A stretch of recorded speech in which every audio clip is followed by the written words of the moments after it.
বারবার বলে আসছি, ইসরায়েলি যে পণ্যগুলো আছে এগুলো ইনশাল্লাহ আমরা বয়কট করব। আমাদের বিকল্প অনেক পন্থা রয়েছে। আসসালামু আলাইকুম।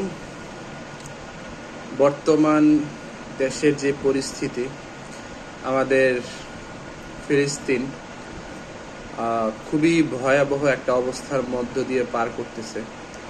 তো আসলে আমরা দূর থেকে অনেক কিছু করতে পারছি না, বা করার ইচ্ছা থাকলেও সেই সুযোগটা হয়ে উঠবে না, বা সুযোগটা আদৌ পাবো কিনা সেটা নিয়ে খুবই একটা দোটানার মধ্যে থাকতে হবে।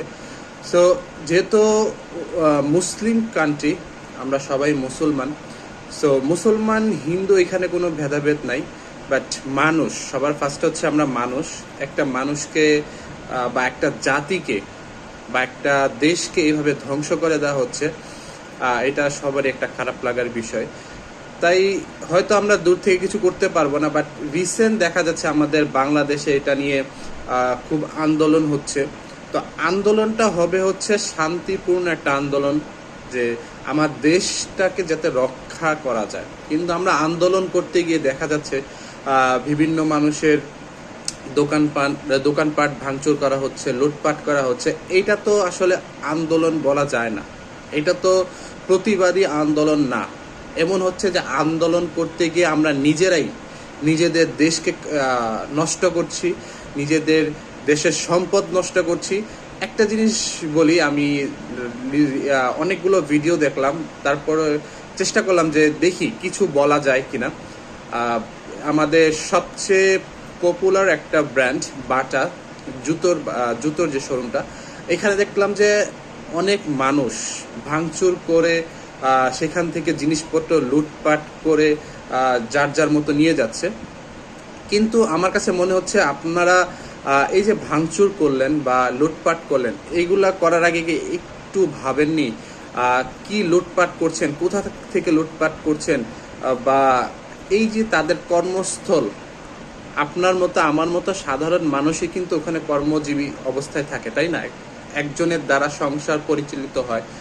সো এই যে এতগুলো মানুষের কর্মজীবী তারা হারিয়ে ফেলবে বা হারাচ্ছে, এটার দায়ভার কি আপনারা নেবেন?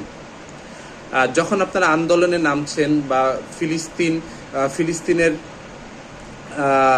পক্ষ হয়ে ইসরায়েলের বিপক্ষে যখন আপনারা আন্দোলনে নামছেন, তো এটা তো কোনোভাবেই কথা ছিল না যে আমরা দেশের ক্ষতি করব, দেশের জনগণের ক্ষতি করব। এটা তো কোনোভাবেই উচিত ছিল না। সো সবসময় একটা জিনিস মাথায় রাখবেন, যখনই আন্দোলন করেন না কেন, সবসময় ন্যায়ের পথে থেকে আন্দোলন করবেন। দেশটাকে সবাই রক্ষা করবেন, দেশটা আমার আপনার সবার, এটা সবসময় মাথায় রাখতে হবে। দেশটা যদি ক্ষতি হয় সেটা ভোগ আমাদেরই করতে হবে।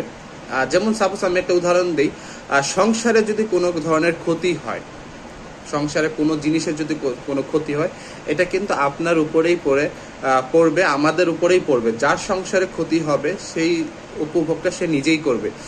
এখন দেশটা হচ্ছে আমাদের সবার, রক্ষা করার দায়িত্ব কিন্তু আমাদের সবার। সো যখনই আন্দোলন করেন না কেন, দেশটা যাতে ক্ষতি না হয়, দেশের মানুষের যাতে ক্ষতি না হয়, সবাই শান্তিপূর্ণভাবে আন্দোলন করবেন। এইটাই আমি সবসময় সবার কাছে বলবো, এবং সবার কাছে চাওয়া এইটাই যে সবসময় শান্তিপূর্ণভাবে যাই করেন শান্তিপূর্ণভাবে করার চেষ্টা করবেন। আর সব সময় বারবার বলে আসছি, ইসরায়েলি যে পণ্যগুলো আছে এগুলো ইনশাল্লাহ আমরা বয়কট করব। আমাদের বিকল্প অনেক পন্থা রয়েছে, সেই পন্থাগুলো অবলম্বন করব ইনশাল্লাহ। আমার কাছে মনে হয়, যেহেতু আমরা সরাসরি তাদের সাথে যুদ্ধে বা বিভিন্নভাবে তাদের সাথে অংশগ্রহণ করতে পারবো না, বাট আমাদের কাছে যতটুকু সামর্থ্য আছে, আমাদের সামর্থ্য অনুযায়ী আমরা তাদের পাশে দাঁড়াবো। বিশেষ করে ইসরায়েলি যত পণ্য রয়েছে তাদের বিষয়গুলো আমরা বয়কট করব। সো ভালো থাকবেন, আল্লাহ হাফেজ।